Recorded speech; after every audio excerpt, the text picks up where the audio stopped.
इंसाफ की गुहार। भुला के नींद अपनी सुलाया हमको, गिरा के आंसू अपने हंसाया हमको। दर्द कभी न देना उन हस्तियों को, खुदा ने माँ बाप बनाया है जिनको।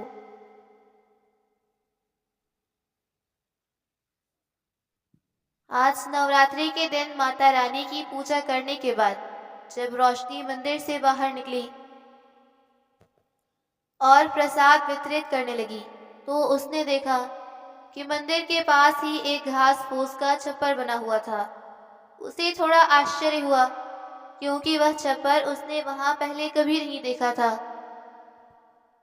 कौतूहलवश उसने पास जाकर देखा तो उस छप्पर के नीचे कोने में एक वृद्ध महिला बैठी हुई थी। रोशनी ने थोड़ा प्रसाद उस वृद्ध महिला को भी दे दिया। उस वृद्ध महिला ने रोशनी को बहुत सारे आशीर्वाद दिए। फिर रोशनी अपने घर लौट आई। वह हर रोज सुबह के समय मंदिर जाया करती थी। एक दिन उसने देखा कि वह वृद्ध महिला निढाल लेटी हुई थी।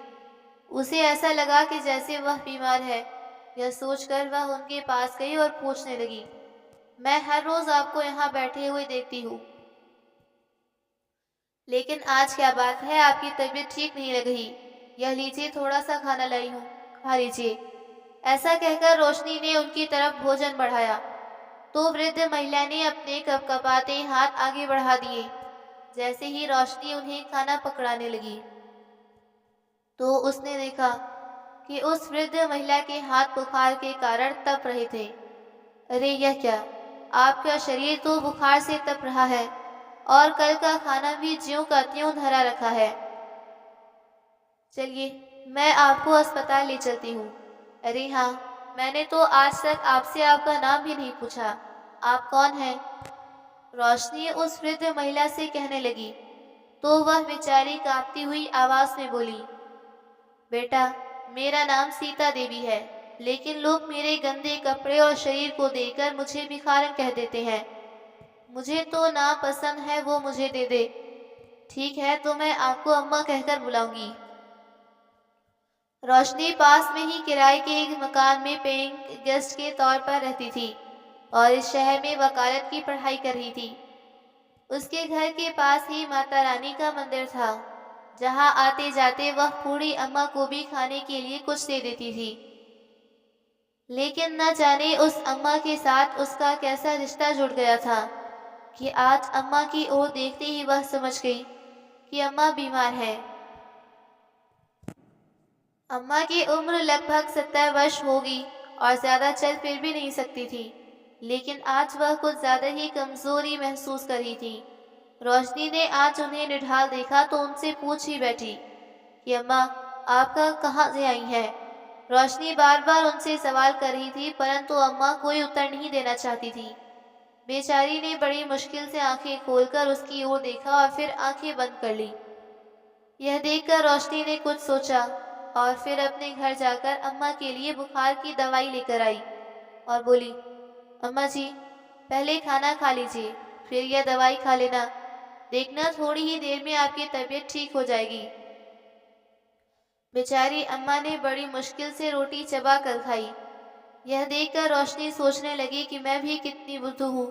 अगर रोटी की जगह अम्मा के लिए दलिया या खिचड़ी बना कर ले आती तो शायद अम्मा आराम से खा पाती।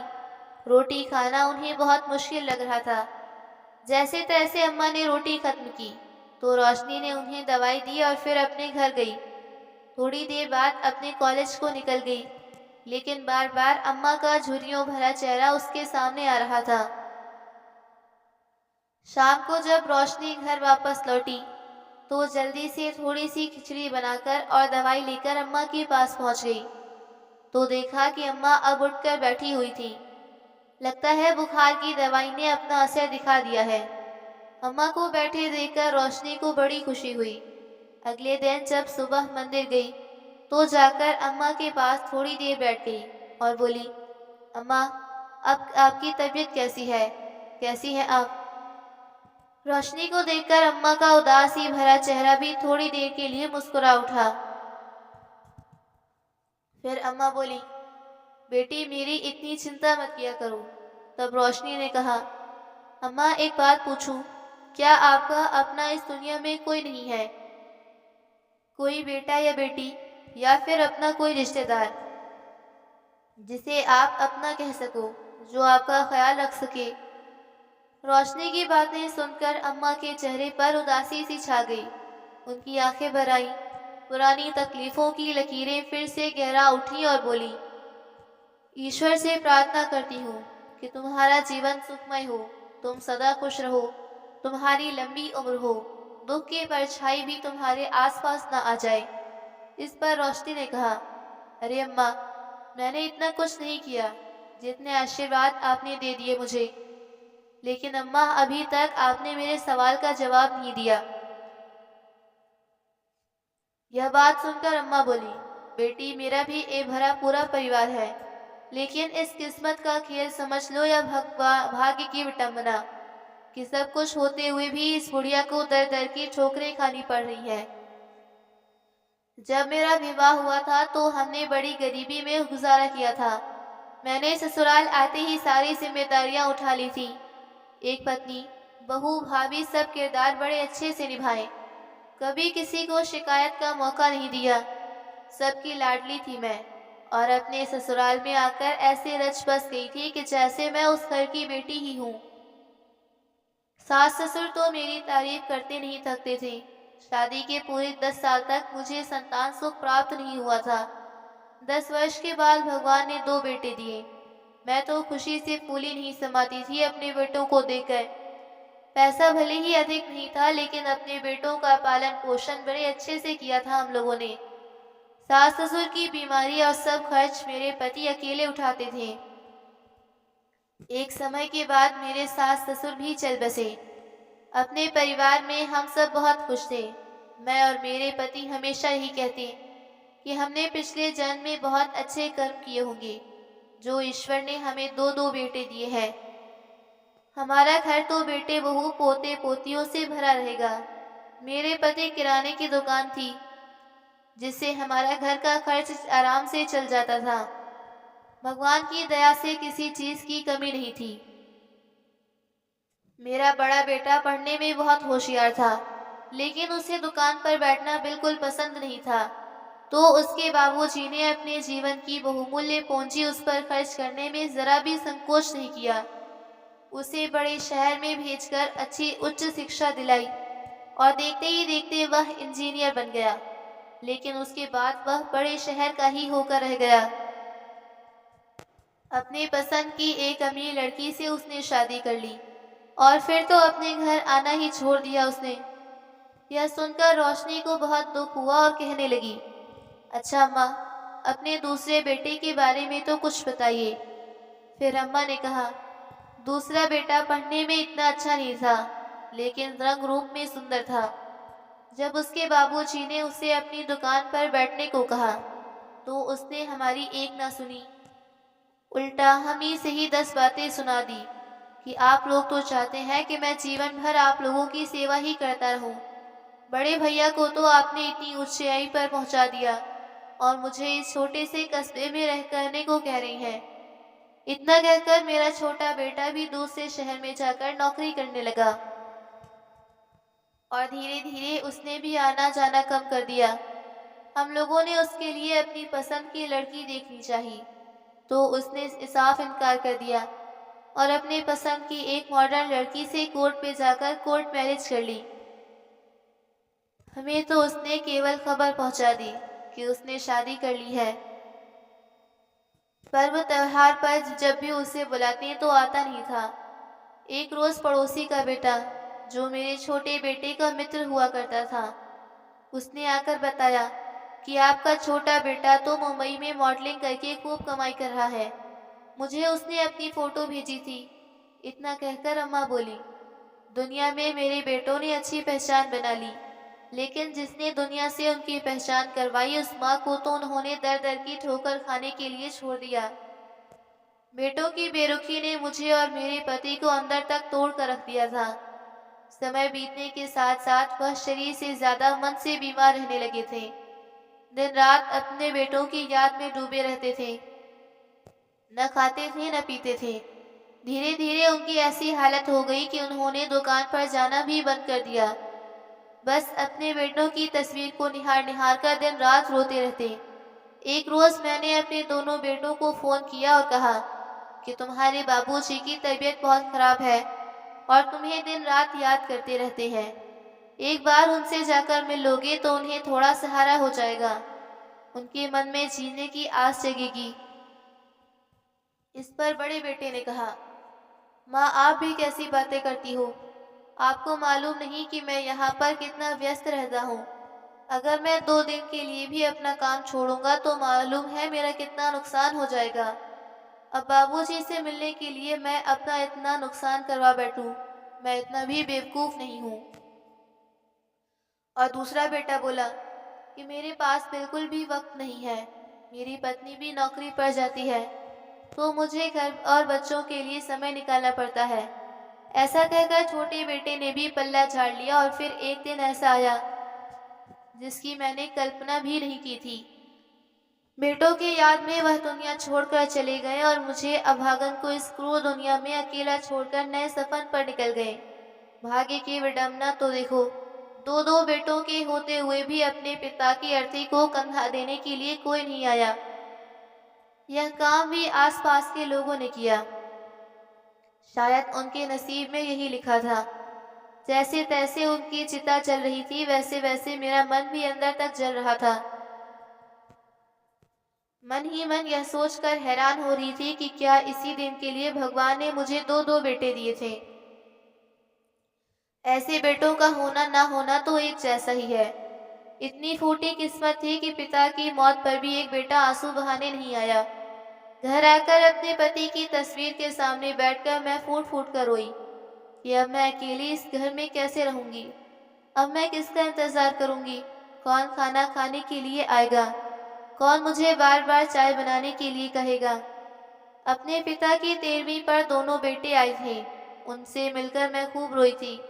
दिल को एक सुकून भी मिला कि चलो कम से कम मुझसे मिलने तो आए।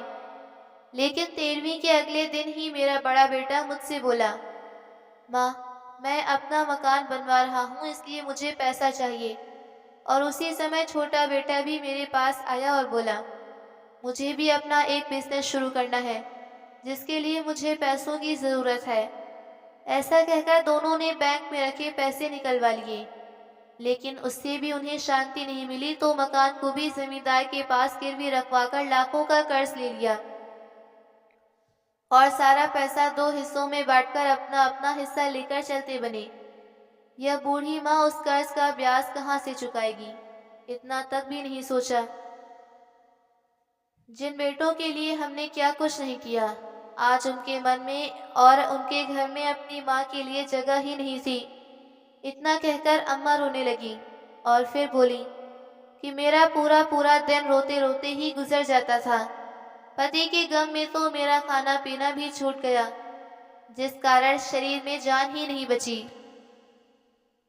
दोबारा कभी ना तो बेटों का फोन आया, ना वह खुद आई। फिर एक दिन जमींदार ने मुझसे कहा कि ना तो तुम मुझे ब्याज चुका रही हो और ना ही कर्ज लौटा रही हो। उसने मुझे 1 महीने की मोहलत दी कि या तो मैं उसका पैसा लौटा दूं, नहीं तो वह मकान पर कब्जा कर लेगा और मकान की नीलामी से अपना कर्ज वसूल कर लेगा। चिंता के कारण मेरी हालत बद से बदतर हो गई। मैंने अपने बेटों को फोन किया और उन्हें जमींदार की किस्त चुकाने के लिए कहा, लेकिन दोनों बेटों ने ही साफ साफ कह दिया कि उनके पास मकान की किस्त चुकाने के लिए पैसे नहीं। दोनों ने ही अपना अपना पल्ला झाड़ लिया, लेकिन मैंने खुद को टूटने नहीं दिया।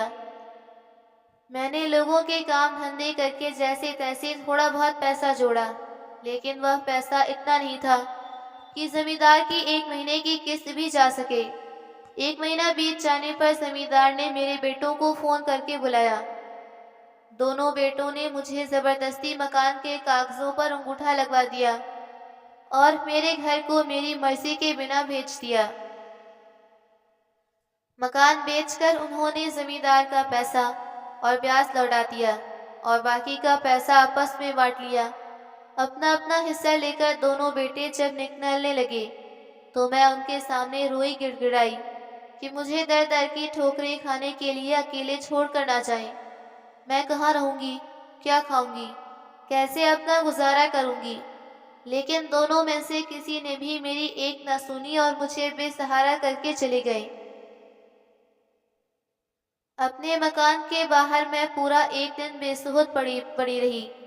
पड़ोसियों ने मेरी हालत पर तरस खाकर मुझे सरकारी अस्पताल में एडमिट करवाया। कई दिन अस्पताल में जिंदगी और मौत के बीच झूलती रही मैं। लेकिन दोनों बेटों में से किसी ने भी अपनी माँ को सहारा देने की जरूरत महसूस नहीं की। किसी तरह भगवान ने मुझे बचा लिया।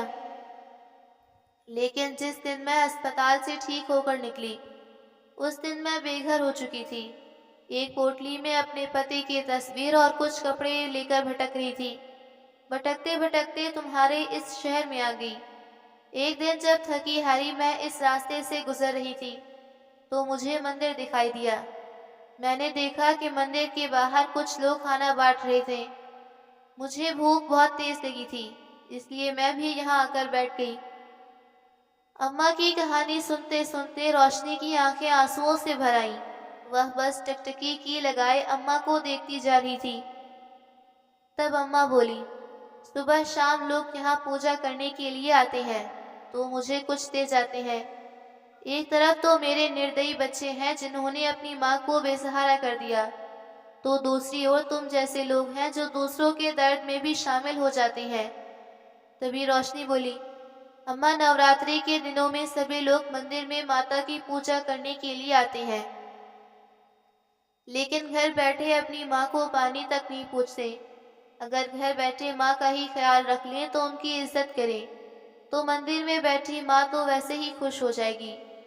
जब अम्मा अपने जीवन की सारी कहानी रोशनी को बता रही थी, तो रोशनी अपने फ़ोन से उनका वीडियो बना रही थी। अम्मा की कुछ बातें सुनकर रोशनी ने कुछ सोचा। जब रोशनी अपने घर पहुंची, तभी उसके माता पिता का फ़ोन आया। रोशनी ने उन्हें तुरंत मिलने आने के लिए बुला लिया। तुरंत आने की बात सुनकर रोशनी के माता पिता कुछ हैरान रह गए, परंतु फिर यह सोचकर कि बेटी उदास हो गई होगी, वे अगले दिन ही उसके पास पहुंच गए। रोशनी के पिता दीनानाथ जी एक बहुत बड़े वकील थे। जैसे ही उसके माता पिता घर आए, तो रोशनी ने उन्हें अम्मा का वीडियो दिखाया। रोशनी के पिता दीनानाथ जी को अम्मा कुछ जानी पहचानी लगी। उन्होंने कहा कि मुझे इनके पास ले चलो, मैं इनसे मिलना चाहता हूँ। यह बात सुनकर रोशनी को बहुत खुशी हुई। जब रोशनी के पिता अम्मा से मिलने के लिए उनके पास पहुंचे, तो वे अचंभित रह गए। अम्मा की दशा देखकर उनकी आंखों से आंसू बह निकले। अनायास ही उनके मुंह से निकला, काकी आप। अपने पिता के मुंह से यह शब्द सुनकर रोशनी भी अचंभित रह गई। तभी रोशनी के पिता बोले, रोशनी, जब हम गांव में रहा करते थे तो काकी हमारे पड़ोस में ही रहती थी। मेरी माँ की बहुत अच्छी सहेली हुआ करती थी, क्योंकि मुझे प्यार करती थी। जब भी मैं उनके घर जाता, तो मुझे तरह तरह के व्यंजन खिलाती थी। लेकिन फिर काम के चक्कर में हम शहर आ गए, तो उसके बाद काकी से मिलना ही नहीं हुआ। दीनानाथ जी अम्मा के पास जाकर उनका हाथ पकड़कर बोले, काकी, आपने पहचाना नहीं मुझे? याद है आपको, बचपन में मैं आपको कितना तंग किया करता था। आपके घर आकर आपकी मिट्टी की हांडियां फोड़ दिया करता था, तो आप मेरे पीछे पीछे दौड़ती थी। दीनानाथ जी के इतना कहने पर अम्मा काफी देर उन्हें देखती रही और फिर उनके चेहरे को अपने हाथ में लेकर उनका माथा चूमा, तो उनकी आंखें भर आईं। दीनानाथ जी उसी समय उन्हें घर लेकर आए और उन्होंने उनकी अपनी माँ की तरह सेवा की। उनके खाने पीने का ख्याल रखा। कुछ दिनों में उनकी तबीयत बिल्कुल ठीक हो गई। एक दिन रोशनी अम्मा के पास आई और कुछ कागज दिखाते हुए बोली, अम्मा, आपको चुप नहीं बैठना चाहिए। आपको अपने बेटों के खिलाफ कार्रवाई करनी चाहिए। तब अम्मा बोली, नहीं बिटिया, मैं अपने बच्चों के खिलाफ कैसे कार्रवाई कर सकती हूँ। तभी पीछे से दीनानाथ जी बोले, काकी, यह लड़ाई पैसों की नहीं, बल्कि आत्मसम्मान की है। मैंने देखा है कि आपने कितना त्याग करके अपने बच्चों को पढ़ा लिखा कर इस काबिल बनाया कि आज उनके पास किसी चीज़ की कमी नहीं। फिर भी वह अपने बीमार पिता को वक़्त नहीं दे पाई, अपनी बूढ़ी माँ को अपने पास नहीं रख पाए। लानत है ऐसे बच्चों पर। आपको देखकर दूसरे लोगों को भी प्रेरणा मिलेगी कि अपने जन्मदाताओं को इस तरह बेसहारा कर देना बिल्कुल गलत है। दीना नाची के कहने पर अम्मा भी ने हामी भर दी। कुछ ही दिनों में दोनों बेटों को नोटिस मिल गया, तो नोटिस देख के उनके पैरों तले जमीन खिसक गई। छोटे ने अपने बड़े भाई को फोन किया और बोला, भैया माँ तो मर चुकी थी ना, तो फिर यह नोटिस हमें किसने भेजा है? छोटे की बात सुनकर बड़ा बोला, कैसी बातें कर रहा है तू? मरकर भी कोई जिंदा होता है क्या? तुमने ही तो मुझे वीडियो भेजी थी जब माँ घर के बाहर मरी हुई हालत में पड़ी थी। बहुत सारे लोग उनके आसपास जमा थे। तब छोटे ने कहा, नहीं भैया, सच में मेरे पास नोटिस आया है। अभी ये बातें चल ही रही थी कि दूसरे बेटे के पास भी नोटिस पहुंच गया। तब बड़ा बेटा बोला, चलकर देखना तो पड़ेगा कि यह नोटिस किसने भेजा है। दरअसल जब अम्मा बीमार और बेसुध हालत में सड़क के किनारे पड़ी हुई थी, तो उनकी यह हालत देखकर वहीं आस पड़ोस के लोग जमा हो गए थे। कुछ लोगों को ऐसा लगा कि उनके प्राण ही निकल गए हैं, और उनमें से ही एक किसी ने वीडियो बनाकर उनके छोटे बेटे के पास भेज दी थी। 2 दिन बाद जब कोर्ट की तारीख थी, तो दोनों बेटे कोर्ट में हाजिर हुए। अपनी माँ को अपने सामने देखकर उनके पैरों तले जमीन खिसक गई थी।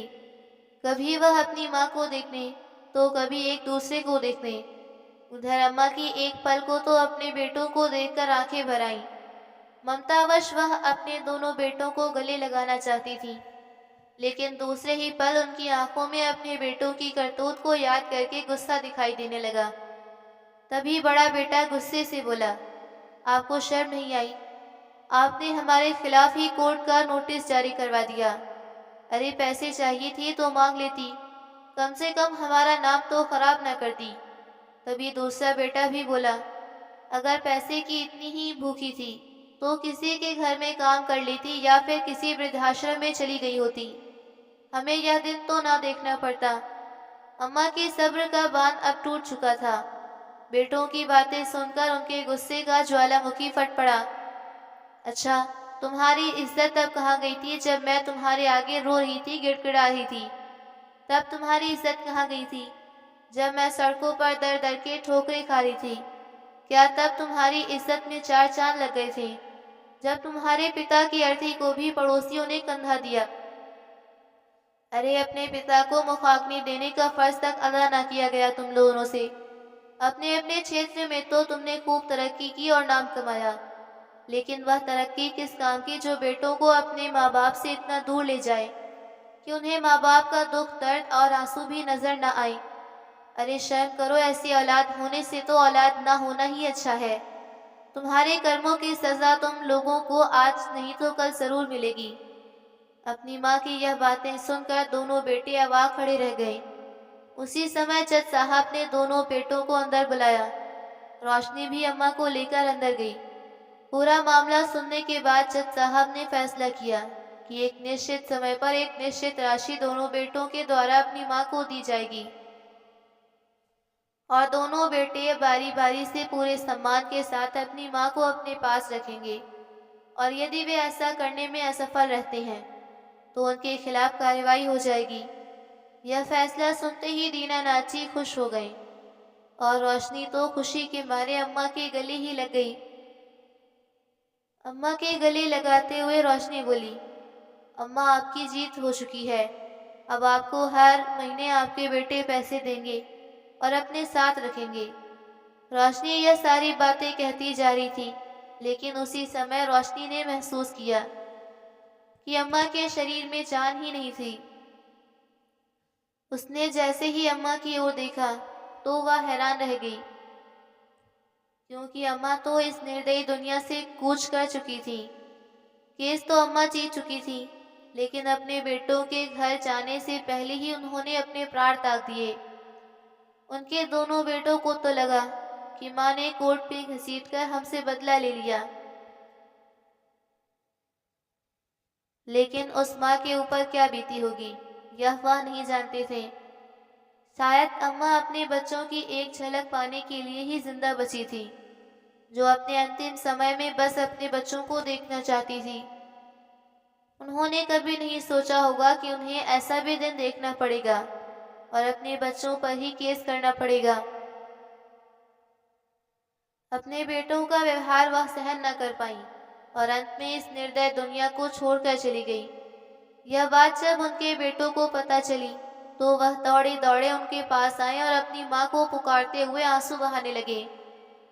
टक टक अपनी माँ को देखे जा रहे थे, लेकिन जैसे ही उन्होंने अपनी माँ को छूना चाहा, तो रोशनी ने उन्हें रोक दिया और चिल्लाकर बोली, मैं तुम जैसे निर्दयी और पापी लोगों को इस देवी को छूने तक नहीं दूंगी। तुम लोग इनका अंतिम संस्कार नहीं करोगे। अम्मा के पार्थिव शरीर को रोशनी और उसके पिता अपने घर लेकर गए। अम्मा की मृत्यु पर रोशनी बहुत रोई और रोशनी के पिता ने उनका अंतिम संस्कार किया। दोस्तों, हम सभी को अपने माता पिता के आज लोग खुद में कितने व्यस्त हैं। ये अपने बुजुर्ग माता पिता के साथ गलत व्यवहार करते हैं। वे ये नहीं जानते कि उन्हें भी इस उम्र का सामना करना पड़ेगा। जिस माँ बाप ने हमें जन्म दिया, हमारे लिए जाने कितना कुछ किया, खुद भूखे रहे पर हमें खिलाया, हमारी रक्षा के लिए जाने कितने जब तब किए। आज वही माँ बाप हमसे दुखी हैं।